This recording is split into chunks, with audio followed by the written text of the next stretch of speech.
Video में हम जानकारी लेंगे कि अगर आप कंपनी कॉन्ट्रैक्ट के साथ पोल्ट्री फार्म स्टार्ट करते हो तो आपको इसका बेनिफिट होगा, या फिर आप खुद से पोल्ट्री फार्म स्टार्ट करते हो उसका ज़्यादा बेनिफिट होगा। तो कंपनी कॉन्ट्रैक्ट या कॉन्ट्रैक्ट पोल्ट्री फार्मिंग के साथ आपको क्या क्या बेनिफिट्स मिलेंगे, इसकी पूरी जानकारी इस वीडियो में देखेंगे। तो सबसे पहले एक बात जान लेते हैं कि कोई भी जब हम बिज़नेस स्टार्ट करते हैं तो उस समय हमारे दिमाग में एक सवाल आता है कि क्या उस प्रोडक्ट को हम सेल कर पाएंगे। कि कोई भी, चाहे आप एग्रीकल्चर का ले लो, चाहे आप किसी भी सेक्टर का ले लो, कोई भी बिजनेस में एक इश्यू आता है कि उसको सेल कैसे करना है, उसका मार्केटिंग कैसे करना है।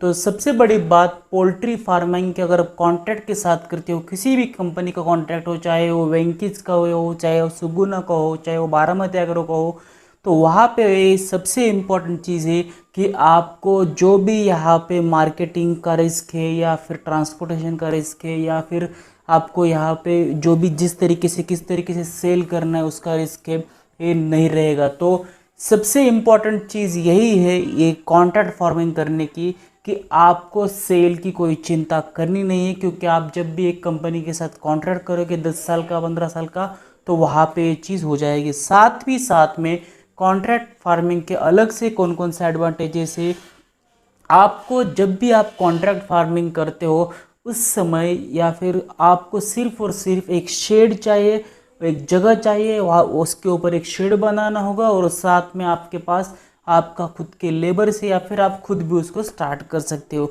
इसके अलावा कोई भी ज़्यादा चीज़ें आपको नहीं होगी चाहिए होगी, क्योंकि यहाँ पे सबसे इम्पॉर्टेंट चीज़ है कि जो रॉ मटेरियल यानी कि जो बर्ड्स रहेंगे, छोटे पक्षी रहेंगे, वो आपको वही जो कंपनी के साथ कॉन्ट्रैक्ट किया है वो आपको प्रोवाइड करेंगे। साथ ही साथ वो आपको फीड्स प्रोवाइड करेंगे, साथ में आपको मेडिसिन प्रोवाइड करेंगे, और जो भी सारी चीज़ें एक लॉट्स के लिए यानी कि 45 डेज के लिए लगती है, वो सारी चीज़ें वो कंपनी प्रोवाइड करेगी। और एट दी एंड जब भी वो 45 डेज का लॉट ख़त्म हो जाएगा और जो बर्ड्स आपको दिए थे वो 1.5 केजी से लेके 2 केजी या 2.5 केजी के हो जाएंगे, उससे मैं कंपनी खुद आके वो बर्ड्स लेके जाएंगे और आपको कुछ पैसे देंगे। तो किस तरीके से पूरा इकोनॉमिक्स वर्क करता है यहाँ पे हम देख लेते हैं। तो सबसे पहले हमने देखा कि जो जो भी ब्रायलर प्रजाति के मुर्गा मुर्गी है, उनको अगर आप 6 हफ्ते तक लगभग अच्छे से खाना खिलाते हो तो आपको 1.5 से 2 केजी के यहाँ पे चिकन आप बेच सकते हो। तो एक साइकिल को आप यहाँ पे हमने 45 to 60 डेज लिया है, तो एक साल में मिनिमम 5 साइकिल बहुत सारे लोग लेते हैं। कुछ लोग अगर ज़्यादा जल्दी कर लेते हैं उसको सफाई, तो 6 साइकिल तक भी करते हैं। लेकिन एवरेज यहाँ पे कैलकुलेशंस 4 से 5 साइकिल का एक जो आदमी है वहाँ पे साल में कर सकता है।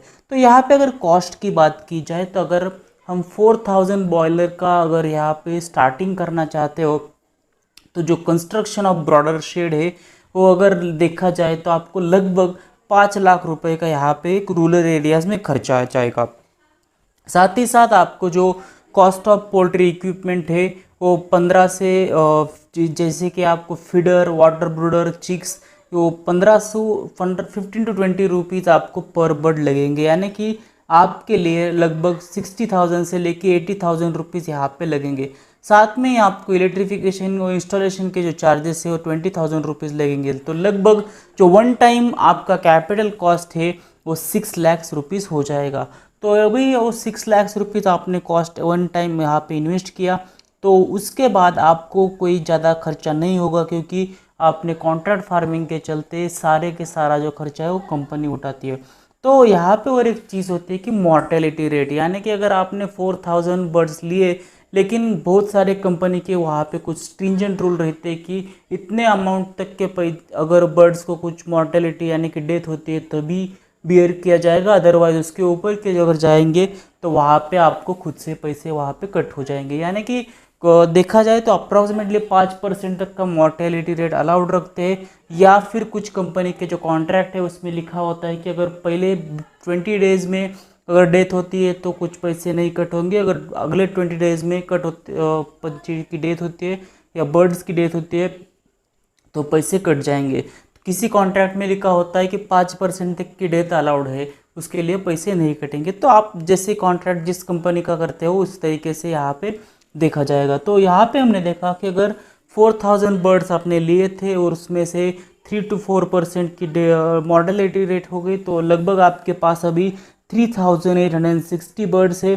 तो एक बर्ड की अगर एवरेज वेट देखा जाए तो 1.8 kg मान के चलते, तो उसके हिसाब से आपको जो टोटल चिकन है वो 6948 kg आपके पास मिलेगा, और आपको जो रेट मिलेगा वो 6 रुपीज़ से लेके 8 रुपीज़ पर kg का होगा। तो लगभग जो टोटल अमाउंट है वो आपको मिलेगा 55,584 रुपीज़। और बाकी का जो भी खर्चा था आपका फीडिंग का या फिर जो बॉयलर का, सारा कंपनी करेगी, और आपको एक लॉट में से वो चिकन सेल करके 55,000 रुपीज़ मिलेंगे। और साथ में साथ आपको जो मैन्योर के से जो पैसे मिलेंगे, यानी कि खाद के जो पैसे मिलेंगे, वो लगभग 15 to 20,000 मिलेंगे। यानी कि एक लॉट अगर आप यहाँ पे 45 डेज का करते हो तो लगभग 70,000 रुपीज़ का आपको यहाँ पे प्रॉफिट होता है।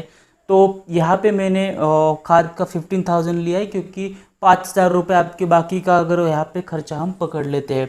तो इसके चलते अगर देखा जाए तो एक लॉट में से 70,000, तो एक साल में आपके 3,52,920 रुपीज़ यहाँ पे आपका इनकम हो जाएगा। और आपने जो इन्वेस्ट किया था वो 6 लाख रुपीज़ था, और लगभग 2 साल में आपका जो सारा इन्वेस्टमेंट है वो ख़त्म हो जाएगा। उसके बाद का जो भी अमाउंट आएगा वो आपका पूरा का पूरा प्रॉफिट में रहेगा।